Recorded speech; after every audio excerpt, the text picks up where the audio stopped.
Hello and welcome to the Slingshot channel. Today we are testing 3 rapid-fire crossbows with completely different concepts. Now, fast repeating crossbows have been around for some time now, for a few years, but previously for hundreds, if not thousands of years. Nobody cared. As long as it was powerful enough, it didn't really matter how long it took to reload it for having a second shot, not even talking about a third and so on. Well, now that has changed, and now we're looking at 3 completely different concepts. We won't really test accuracy because all the models that I've included into the test have been reviewed over and over, and they're all superbly accurate. Today we're just looking at the concepts behind their action and the suitability for different purposes. The first one we're testing is the Excalibur Twin Strike. Actually, it has been around for like 2 years or something. It's an expensive crossbow, but it's like the first over-under crossbow that's been commercially available as far as I know. The concept is really easy. It's like 2 crossbows mounted on one frame. So you have 2 recurve limbs, you have 2 triggers, you have 2 strings, everything is there twice. And the advantage is that once you've loaded it, it shoots the 2 shots very quickly. The second one is the Steamboat Onyx. And this actually is special because it is like a recurve crossbow, really big and also quite heavy, but it has the Steamboat system.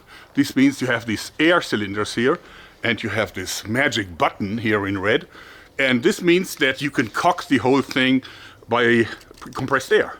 So compressed air bottle, like from, I don't know, paintball. This is enough to cock the bow several times, like 10 times or so, and then you have a very powerful bow. It's easy to service and requires basically no muscle power. The third contender here in our little test field is the new Archery Siege, but in the version with the magazine delivered and made by Gogun in Germany. And this is still a prototype, so actually it's not quite fair, this comparison, because this is the only one that you cannot really buy yet. You can already order it, but it will start shipping in May.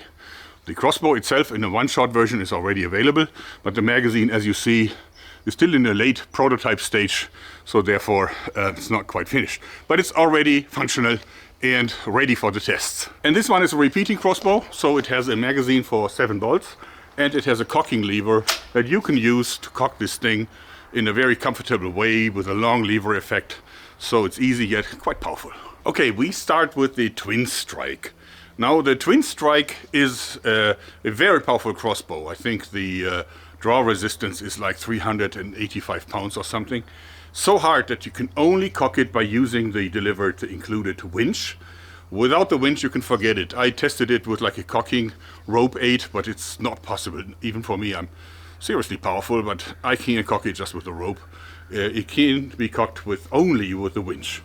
And of course it takes some time because you have to cock 2 crossbows, and it's also a bit scary because once you cock the first one, you can't avoid bringing your fingers into the line of fire when you attach the winch to the second one. You'll see later. Other than that, it has a really good trigger system. It's an expensive crossbow, but it's nice. It's quite heavy. It's heavier than Excalibur says. They list it at about 4.5 kilograms, but in reality it's closer to 5.5 kilograms, if, you know, complete. And only the complete weight is interesting, I think. What do you want with a crossbow with no scope and with no nothing? I'll now do my best and cock it as quickly as I can, because it's really not simple and I haven't practiced enough with it. Let's see. First I have to put it on fire, otherwise the lock wouldn't engage. Quite scary.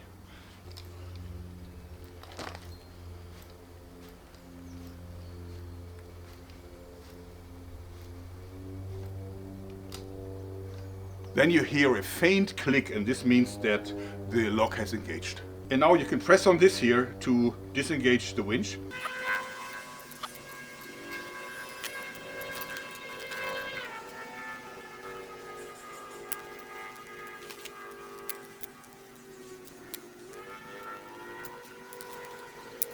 And now I can pull on this here to remove the winch. I actually saw in the video that they recommend actually cocking the top barrel first, but I don't really see why. I think it's safer to cock the lower one first, because then your fingers aren't in the way when you attach the hooks of the winch. So whatever. But they actually do say you should load, it actually says here, always load lower rail first. Okay. Those arrows are custom arrows, and they have like a nock that is made for this. A normal arrow will not fire from this crossbow. And those are quite expensive, so it's clearly a disadvantage that you have to buy it.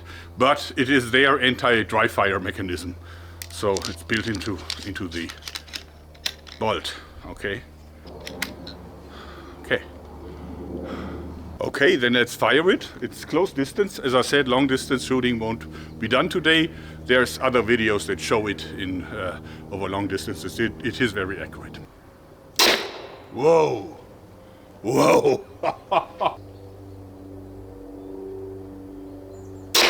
Whoa! That thing is seriously powerful. I put these wooden boards between my two foam target naps here to make sure that they're not going through all the way, but still they penetrate it and they're coming out on the other side. Wow, that's quite powerful. Okay, we want to find out how powerful this thing is, as Excalibur already cheated a bit on the weight. Let's see if they're correct with the speed readings. 107 meters per second, and that is over 140 joule. 108 meters per second.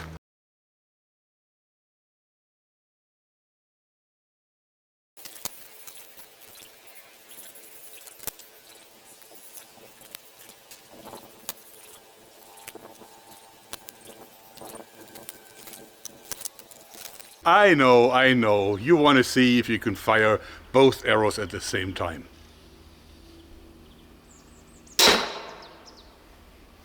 It works!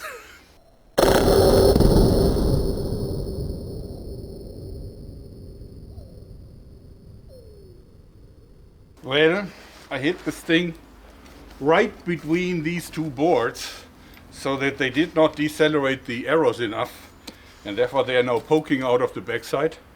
But see, they're right next to each other. That is accuracy, Excalibur, I give you that. Super, super well tuned. So now the next candidate, the Steamboat Onyx. It's made in Austria. Steamboat also has models for the Excalibur crossbows, but those are currently not available. I think they're just sold out. In any case, this is their model, and it's definitely cheaper. For 1,500 euros, you get the whole package, pretty much as depicted here, I think with the different scope. That was my purchase. Now the idea is that you have a paintball, compressed air bottle here, and that fires all these two pistons. And if I actually press on this one here, it will actually cock the bows. You will see later. And then you can put in the arrow and it shoots. Whoa, you can see the power in here.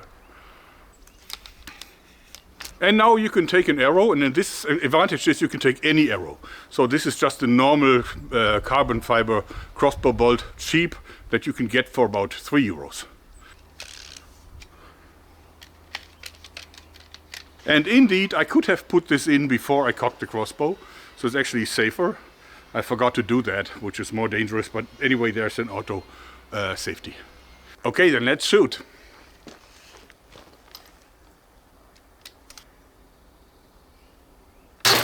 Whoa! The trigger pull definitely is harder than the one on the Excalibur. I actually clocked it at about 9 pounds, but it's still manageable. Now the big advantage comes when I'm shooting again, because then the pressurized air is going to do all the work for me. I will now pull on this lever, and this releases the air from the system, and then I can very easily load the bow again.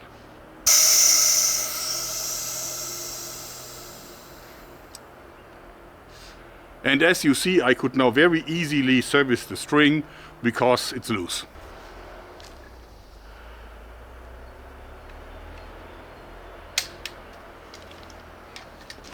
It's very easy to pull the string into the lock. It takes no effort because it's loose.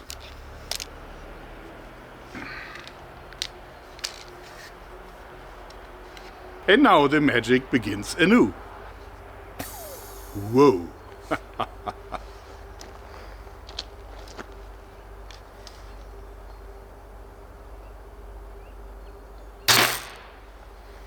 Platsch. We'll also clock the arrow speed of the Onyx, of course, and the bolts weigh the same, about 24.5 grams.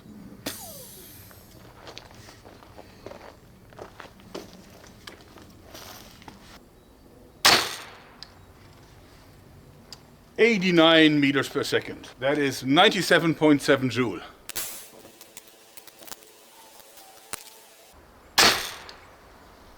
"90 Meter pro Sekunde. 90 meters per second. That is 99.3 joule.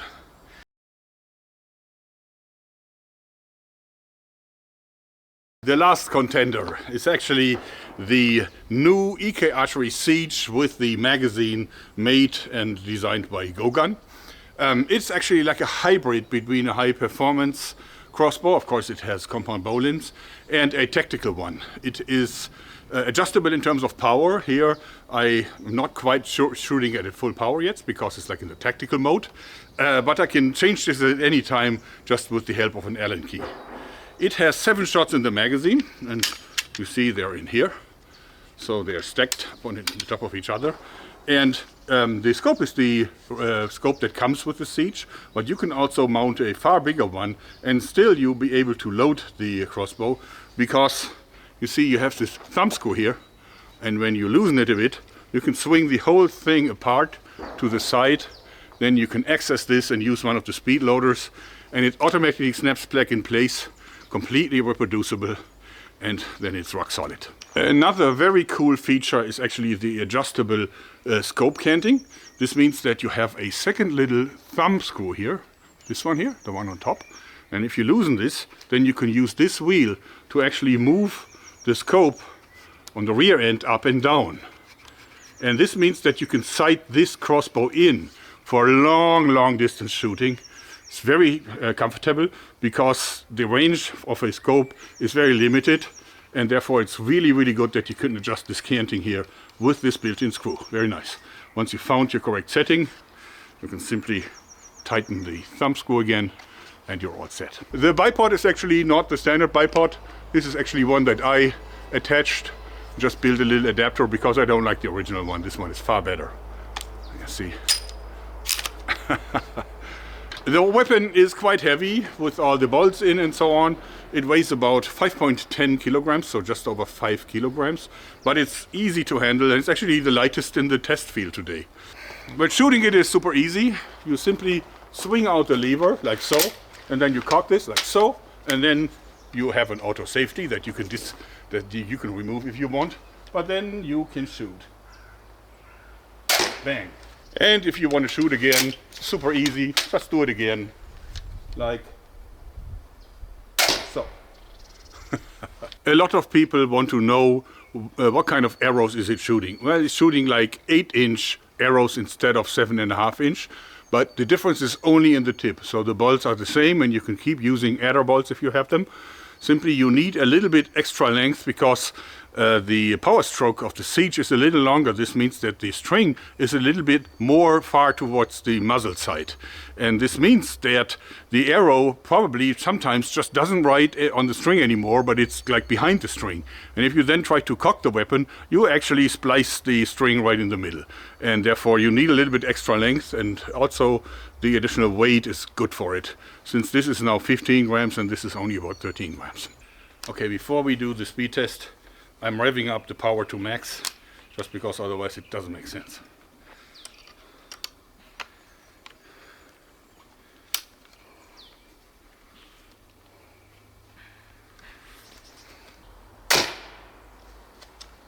"99 meters per second, and thus this is 73.4 joule.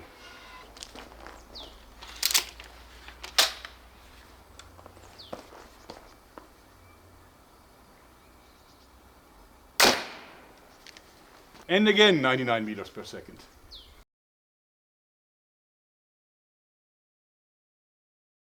People keep asking me, why not making the magazine for the long bolts, because they're more accurate? Well, for several reasons. First of all, when you push this to the front, you know, this already pokes out a bit and it's already a little bit loose because it's not guided in the front here. But if you do this for the 15-inch arrows, it will be here, and then it rattles really, really badly, and I don't like that at all. Also, I found that the longer bolts are not more accurate than the short bolts. I think it's simply a myth. I think it's nonsense. But if someone really has to fire the long ones, that is possible too, just not stacked in the magazine, but as a single shot.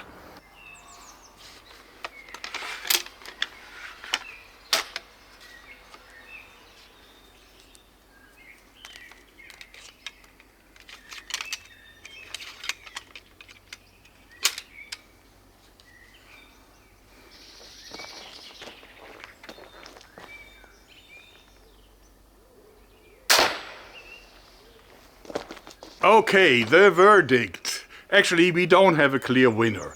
We have application winners. Now, the Excalibur Twin Strike.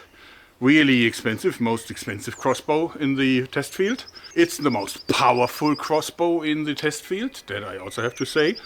And it definitely has the fastest 2 shots, because you can fire them at the same time if you want to. So this is unbeatable. What is it good for? I think the Twin Strike only serves one purpose, and that is hunting. So if you are a crossbow hunter, and you know, it doesn't matter how long it takes to cock the crossbow, because you would do that down on the ground, and then, you know, take all your time, and then you just put in the safety, and then you climb up into your tree stand, and then you wait. And wait, and wait, and eventually you get your lucky moment. And with this one, actually, you might have a follow-up shot. If you're lucky, you can have a follow-up shot. No other crossbows in the test field can do that. So I think that is its purpose, and for this it definitely has more than enough power. Yeah, it's actually, I like it because innovation is really high in this thing here. It's the first in the market, and it's still effective. But of course, if you want to use this for fun shooting, it's too powerful.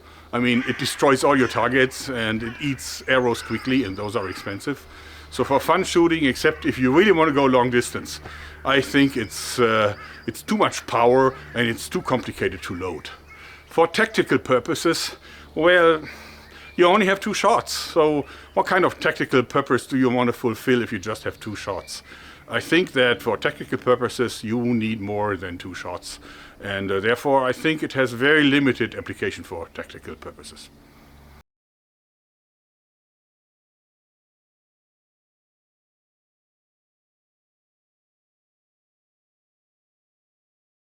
Okay, next, the Steamboat Onyx. Well, it's like in the medium range of power. It's still powerful enough to hunt just about anything on the planet. And it is also quite bulky. I mean, it's like the biggest crossbow in the entire test field. The Excalibur is far more narrow, I have to say that. The thing where this here shines is innovation. I really have to say this is the only crossbow on the market, as I know, that can be cocked with pressurized air and not with muscle power. I think there's another product called the Concorde or so. I'm not sure if they're even around. I contacted them and they never responded. They use CO2 for a similar purpose. Anyway, you can shoot this with no muscle power. I mean, it's super easy to shoot it. You don't need any more muscle power than you need versus shooting a rifle, a firearm. And of course, everything else is also just fine. Good workmanship, everything. Is it good for? Well, this is, I think, it's really good for fun shooting, because it's just a joy to shoot and be completely relaxed. It's not too powerful for the purpose. And also, it's also a good thing for hunting, specifically for hunters that are disabled, are no longer really able to cock the crossbow by themselves. For these people, it's a really good alternative.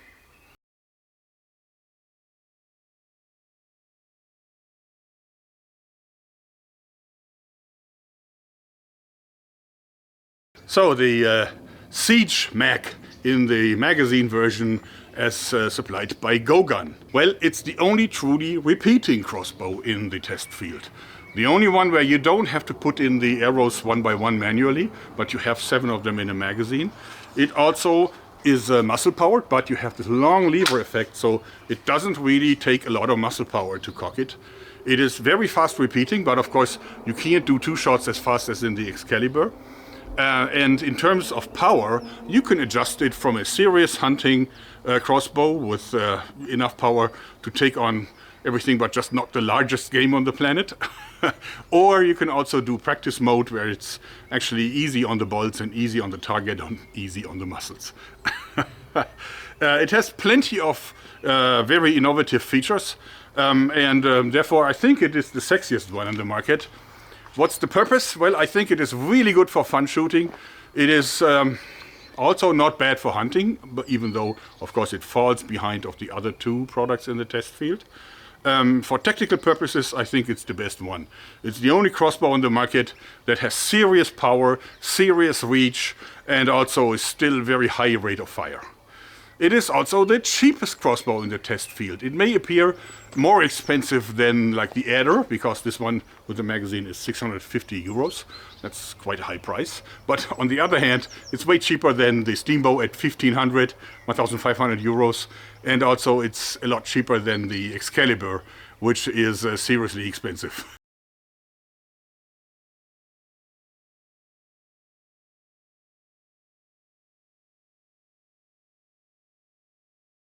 So, my little crossbow test. Which one do you like best? Let me know down in the comments. Otherwise, I hope that you like this, because that's it for today. Thanks and bye-bye.